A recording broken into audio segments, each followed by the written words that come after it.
All right, it's recording. Here we go. So we're coming back to exercise 7F. This is part 2 now. There were 2 examples left over. And again, I'm going to show you how to use a CAS to solve this because you're meant to learn how to use your CAS and then interpret the graph. Now, you can draw it all by hand, but likely at this point, I'm trying to get you to practice using your CAS. All right? First things first, grab out your CAS.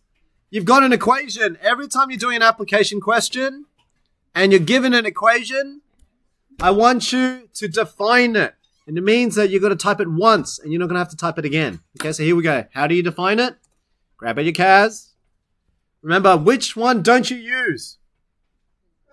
Scratchpad. Don't use. Do not use Scratchpad. Do this one. Okay, use the one that actually has a tab and says add calculator. Right, otherwise later on in year 12, your calculations can break and you wonder why it didn't work. It's because you kept using Scratchpad. It wasn't designed for it. So we go to add a page. All right, I'm going to delete one of the pages so that you and I can look the same. If you want to know how to delete a page, go to Doc. Go to Page Layout and delete page. Number 6. Okay, so I'm going to delete a page. There we go. So we're all on the same page here. How do you define? You can actually type on your keyboard the word define or menu 1 So you press menu. Press the number 1, it's actions, and press 1 again for define. So you get define. I want you to define the function, which is h, so it's called h. So I'll go h, brackets. And in this case, I'm going to use x because it's got x in it. So h, bracket x. So h represents the height. X in this case, or it should be D, but when you're sketching the graph, you're going to need it in terms of X. So don't change it to D. Keep it as X. X is going to represent D now, okay, because your calculator only works in X's and doesn't work in D's. So H bracket X, close brackets, equals, and type in the equation. The equation was -1 on 16. So how do you do a fraction? The division sign, if you notice the little blue icon, that's a fraction symbol or template. So if you do control, divide, you should be able to get something like this. Control, divide, you should be able to get a fraction template. Okay? The negative symbol is not the minus sign. Minus is different. Minus is an operation. Negative is just under the 3. So I put a negative. 1 on 16. Was it 16? Yeah, it was 16. Move the cursor out to make sure it's in front. So when I type the brackets, so brackets is next to the 0. What's inside the brackets? We've got D minus 10, but remember X is representing D now, so I'm going to do X minus 10. Close brackets, it's quadratic, so it's squared. Squared is over here next to the 4. So the little button that has a little 2, X and a 2, that means squaring. So press that number button next to the 4, sorry. That means squared. And it has a translation of +9, so up by 9. Okay, so if I were to read this graph and based on how I taught you, that's moving to the right by 10, up by 9. It's a frown type of shape. And because it's 1 out of 16, it's pretty wide. So I'm picturing in my head already a graph that should be wide, frown, moves to the right, turning points to the right by 10, and up by 9. Okay? So that's just some theoretical point. But let's say if you didn't know it, just press enter to define it.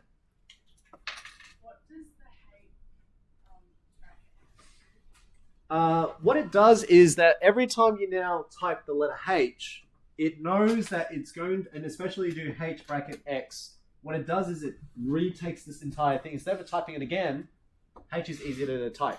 Now you've got 26 letters that you can use. So I could have used P, I could have used T if I wanted to. You could use any letter you want, but I'm just trying to stick with the application. Question was starting off with H, so I use H. Why is it the brackets and X? Because you're telling the calculator that this H equation will have X in the equation. So if this is D, then that should be D. Right? But the problem is that if you put a D, when you add on a page to sketch the graph, the calculator can't do it with Ds. They only work with X's. That's why I changed it to X. Okay? So you could use anything. Traditionally with year 11 methods, we usually use F. So the 3 functions we often use is F, G, and H. Just conventionally. But you can use any letter you want. Okay? All right, so we defined the function. Why was this good? Because now you can sketch the graph. So here we go. How do you add on a graph page? Go Control, Doc, because that just above the blue icon means add a page. So doc, and we want to add a graph. So press number 2 there. So control doc, press number 2 to add a graph, and it should look something like this. Now, F1 just means the first function. If you keep pressing down on your cursor, it goes F2, F3, F4, F5, F6, F7, F8, F9. This just means how many different functions are you going to sketch. Okay, so it doesn't matter which one you're using. It just means you can sketch infinite functions on one axis. Now here we go. I'm going to go back to number 1. So F1. So first function, instead of typing the equation again, you don't have to now. You can just type H. Notice it's bolded. It's bolded because you defined it. You already told the calculator that this H now represents the function, but you still got to use open bracket X, close brackets. Okay, so I'm saying, can you sketch the function that I defined before? Press enter. And remember, I taught you in the last session, likely when you start sketching these graphs, especially at your 11 methods, they're never going to give you the full graph. You're going to have to learn to adjust it. I gave you 3 ways to do it. So how do you do it? Just remind yourselves, get menu. 4, there are only 3 things I use. Windows settings, zoom box, and zoom fit. I pretty much don't use anything else. I use Windows settings, zoom box, or zoom fit. Zoom fit is your AI version of trying to automatically put it all into one screen. It doesn't always do it well. Sometimes they do. Okay? Most times they don't. So I use A first. I just want to see, can it fit it for me first? So I go zoom fit. So if you're wondering how I got there, let's do it again. Menu, Windows, so number 4. And then go to zoom fit. Now if you press that, this is my automation. So they automated it like this. Almost there. We can see the maximum is getting up to this point somewhere. So it must be less than 11.5, right? You can now manually adjust it, or the way I taught you, you can actually even shift the graph just slightly over. Okay, so here we go. Let's shift the graph a bit over. How do you do it again? Your cursor. Put it somewhere on the page. Or if you want, you can use the axes. So notice if I put my cursor on the axes, the hand comes up. If you press onto your cursor and hold for like a second or 2, the hand should close. And when it closes, you should be able to now shift the graph and change the x-axis in and out. So you can pull it in and out like that. Should be able to do that. Okay, now that I've fit the graph. Did it work? Hands up. Was anyone able to do what I just did? So, what's the AI one? The AI zoom. AI zoom. So go to menu, 4, Yep. and then zoom fit, which is A, Oh, okay. the letter A. Yeah. So it doesn't always do it well, but sometimes it does. How do you go across like one if it doesn't badly? Yeah. So what I did was I then used my cursor. Use your cursor, so the middle button. Use your cursor, move onto the x-axis. Hold the button so that you're essentially grabbing the x-axis, and you can shift and move left and right. And what it should do is it should be able to change the x-axis scales as you move your cursor, the way I'm doing it right now. So it goes in and out. What do I type into like F1X to get it to make me? Yep, type in what you defined on the previous page, which is H, and then open brackets, X, close brackets. Where'd it go? I've got the graph. Press tab. And then because you're on F2, press up to go back to. So you typed A there. Oh, did you define it as A? No, I didn't. I don't know why it's A. Oh, Yeah, just type I'm H. trying to do that. Like, And then open brackets, it keeps on zooming. X, close brackets. Yeah, I did. And, I already gave you the graphs. You must have adjusted the x-axis. Good. So I've got the same question. Okay, I still don't know what I'm doing, and I don't know how to do it. So the AI zoom does this for me. Yeah, so sometimes it works, sometimes it doesn't. And do what Molly's done there. She's fixed her axes. See how her axis looks a bit better there? So, how you do is you move your cursor to so your hand comes up. Then you hold it a few seconds until the hand kind of like closes in. And then now you move the mouse left and right. It just changes the x-axis scale. So it keeps on zooming it. Yeah, I'm going to the right. It just So if you go left and right, you should zoom in and zoom out. Oh no, I No? don't like CAS, so I'm using it online. Which one? Let me just pause the video for a second and just walk around. Here we go. So, we've got our graph. But sometimes when you zoom in, zoom out that way, the graph can look pretty nasty. This one's not too bad, but we can make it better. Zoom box is the other one I taught you guys to do, and you can actually select the region that you actually want or need. So in my case, I would use zoom box. Here we go menu, Windows, and go to zoom box number 2. And what's nice about it is, because you know the maximum is somewhere here, so select one corner, so click once, and then you select the second corner, so it's roughly over here. Now, why am I only taking this top half? Is because the problem, H represents the height. Height can't be negative, so I don't need the bottom bit. And also, I think D represents distance or something. It can only be positive, so it can't be, I don't need the left side. So if I do this now, if I select the second corner, it zooms in, and this looks a lot better for me on what the graph actually truly is doing. Okay, now don't worry about my fractions. It's because I work with methods, so we keep it in exact values. That's why it's pretty nuts. Yours should be in decimals. Keep it in decimals for now. I don't want to have that. What'd you do? Nothing. I'm just. Because what the hell is that? I cannot do methods. If that's how. Yeah, that's what I get to deal with it. You are doing Not well. it. Not well. You'll get better over time. All right. All right. Now, I want to teach you one extra thing for applications. So you've learned how to sketch, you learned how to define. Remember, you can find information such as, wait, let me just change the document settings so these fractions don't get to you. Let me just change it to auto. And I'll change the graph settings. 9 to...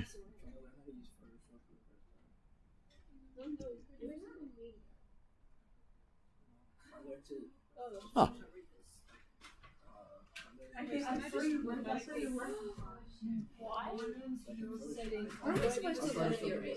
Alright. Alright, team. Here we go. One last thing. Notice in your equation, look at the question here. It says that you've got, sketch the graph where D is between 0 and 22. D, remember, on our function is your x, which represents the x-axis. So it means that we only need it from 0 to 22. So how do you put that into your CAS so that it only sketches the graph from 0 to 22? Okay, and this is one that you will use more often, especially as you're using your CAS more. And it helps you when you're solving different problems to put in this condition. So how do you put in 0 to 22? This is what you do. You go back, press tab. So it brings down the entry functions again. So press tab. Since that's F2, we wanted to adjust our F1, our first function. So you press up. We're back to h of x. Now to put in this condition, this is what you do. You go control equals. So press control equals. Right after all that brackets, so h bracket x close brackets, if you press control equals, see that vertical line? In mathematics, the vertical line means given, which is you're about to give them a condition. So you say given, so it should be a vertical line. Okay, so where do you find that vertical line? Control equals, and the equals button is just next to the 7 and the trig. So control equals, and you get this little menu, and we select the one that has a vertical line. So that means given. So what do you want to tell the calculator? You want it to be 0. Okay. Control equals again. Less than or greater than or equal to. So I need my x-axis. The x values needs to be between 0, bigger than 0. Control equals again. But less than or equal to 22. See what I'm doing there? So both the vertical line and those inequality symbols are all in the control equals section. By doing this, you're telling the calculator to sketch the graph, but I want the x-axis only to sketch from 0 to 22. That's what you're telling the calculator to do. Tab is this one. The one above the control. So press tab, and it should say F2, then press up, so that you go back to F1. So you got your function 1, you got h of x, and just after h of x, we want to do a vertical line. And you can do the vertical line by doing control equals. So why do I have a second? Why do I have an F2?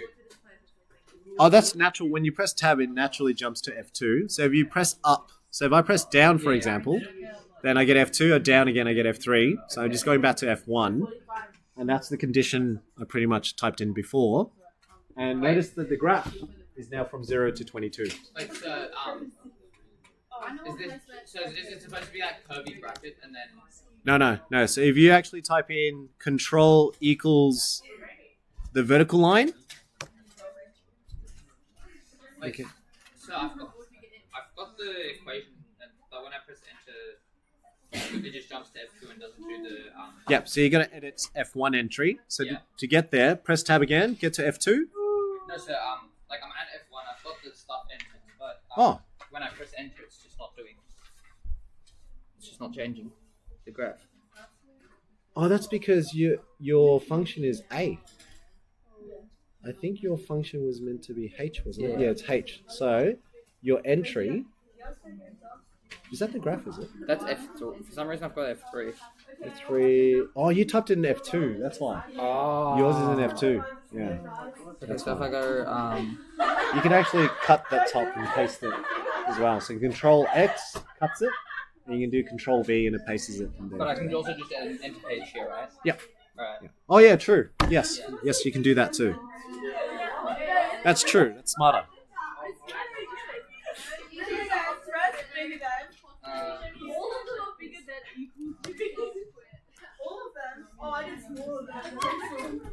All right. Thank you. Eyes and ears towards the board. Can I get a show of hands? Can I get a show of hands who was able to sketch the graph where it's restricted? So it shouldn't cross through. It should stop at 0, and it should stop over here. So there shouldn't be any parts coming down at all. Can I get a show of hands who were able to do that? All right, well done. Cool. Okay, let's answer the questions now. So you learnt a bit of CAS there. Let's answer the questions. We've got a graph. I'm going to screenshot this graph, and let's analyze it. Here we go. Let's screenshot this graph. So this will not be the exam. Of course it will be. Because you have to learn how to use your CAS. Yeah. So that's the second one. That's the one on week 8. It's like giving a kid a real telling them make a Facebook account and then like post a story. Shut up, Toby. All right, there you go. You got a graph.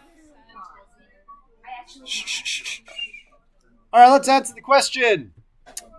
Part B, sorry. It says find, so we've got the graph, finding the x-axis intercept and coordinates of turning point. So I needed part A. Thanks, team. Can we not speak? Thank you while I'm speaking. So we're trying to find axis intercepts and we're trying to find turning points. Turning point is up here, so TP. We can find the maximum there, and I'm going to remind you how to do that as well. And then you can find the x-intercepts, which in this case we can see there's only one there. But we can also find the y-intercept as well. Now, naturally, you can find the y-intercept just by substituting 0 in, and that's pretty easy to do. But let's do our CAS. Let's apply our CAS and make use of our calculator to solve these problems here. Going back to our CAS, you can find the maximum turning point by going menu, analyze. Everything to do with analysis of the graph is in menu 6. 0 is x-intercepts. That's defined when you have a minimum turning point. That's defined when you have a maximum turning point. Most of the time in quadratics, you're only using those 3. Okay, year 11 we do intersections, so you can do intersections of 2 graphs. All right, but we're using mainly these 3. So we're trying to find the turning point when it's a maximum. Here we go. Comes up with this dotted line, and you essentially guess where the maximum is. So you go left of where you think it should be, and you go to the right of the interval. Sorry, let me do that again. menu 6, 3. Click on the left of where the turning point is, and then select on the right. Click once again for the right of the turning point. And somewhere between those two intervals that you've selected, they'll find the maximum y value for you. So when I select it, that gives me now 9.99. Well, technically it's 10, because remember I said when the graph moves to the right by 10, goes up by 9. So it makes sense. It's meant to be 10, 9. The calculator isn't as smart as we are, right? So it's rounding it off. So we know that that turning point there should be now 10 to the right by 10, up by 9. So to the right by 10, x equals 10, and the height is 9. How do you find the x-intercept? Again, menu 6, 0. So number 1. Same thing. Select to the left of where you think the x-intercept is. Select to the right of where you think the x-intercept is. And we've got 22, 0. Now this is all solving through the graph function or graph calculator. It's just the visual aspect for you. Okay? But you could have done all of this in the calculator section as well. To go back to the calculator section, you can move your cursor to 1.1 on the page and then click it. Or you can do control left and it moves to the left page. So if you do control left, you go back to this page. Now, why do we learn to define the function? Because you can do a lot of things right now. If you want to find the y-intercept, what do you let equal to 0 again? X. So if you want x to be equal to 0, the nice thing is because you defined it, you don't have to retype it and put a 0 there. You can actually just type h bracket and you're saying x is equal to 0. So I just replace it with a 0. And the calculator understands that what you're doing is you're substituting x is 0 into this function. So if I press enter now, that's my y-intercept, 11 on 4. Or, decimals wise, 2.75. Okay, so that's a much quicker way to find your y-intercept rather than going through your graph section. You can do graph trace to get there, but it takes longer to do. So y-intercepts, I would then tell you to do through this way. So can you also do the minimum and then where the y-intercept is? Yeah, you can do that too. Yeah. And you should be able to find it. Yeah. Okay, next one. How do you find x-intercept from this section?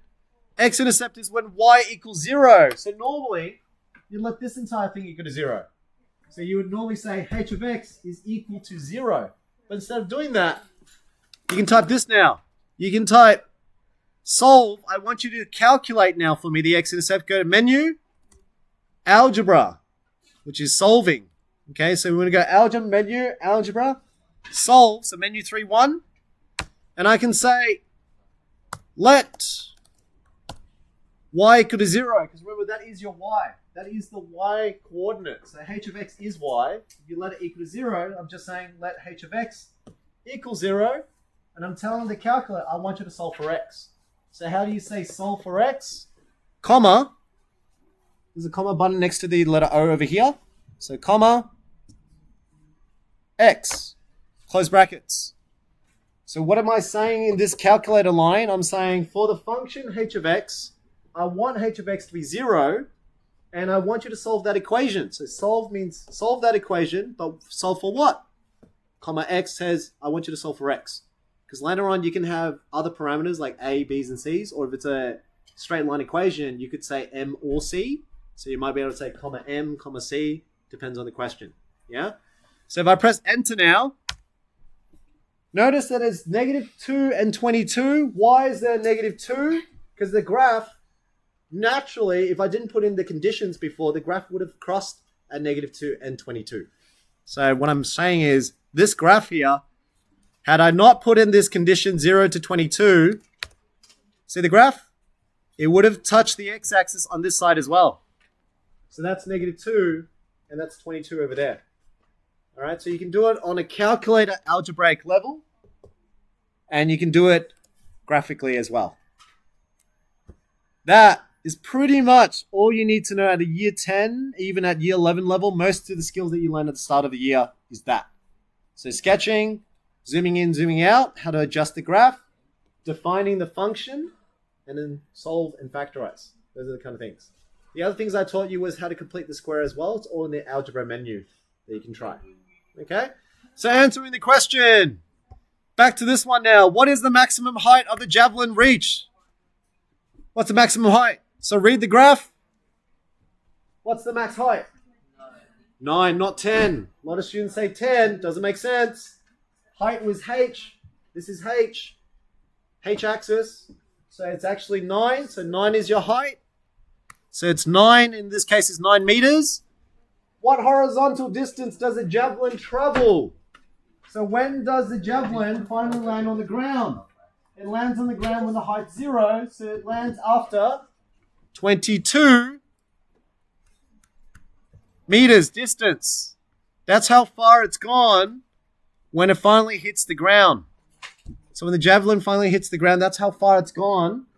And so therefore we know D is 22. So I know it's a short question, but it took a while to do because you're still learning how to use your CAS. That's what I want you to practice. Okay, so today's lesson and next session, it's about you practicing the CAS to answer these type of application questions. Okay, there is a sheet over here that will practice quite a bit of that. So there's conditions on it. There's parabolas, whether it's upside down or not. There's 3 different versions that you can practice defining and solving. Okay, I'll write the solutions later on before Friday's lesson. But that's what I want you to practice from now until then.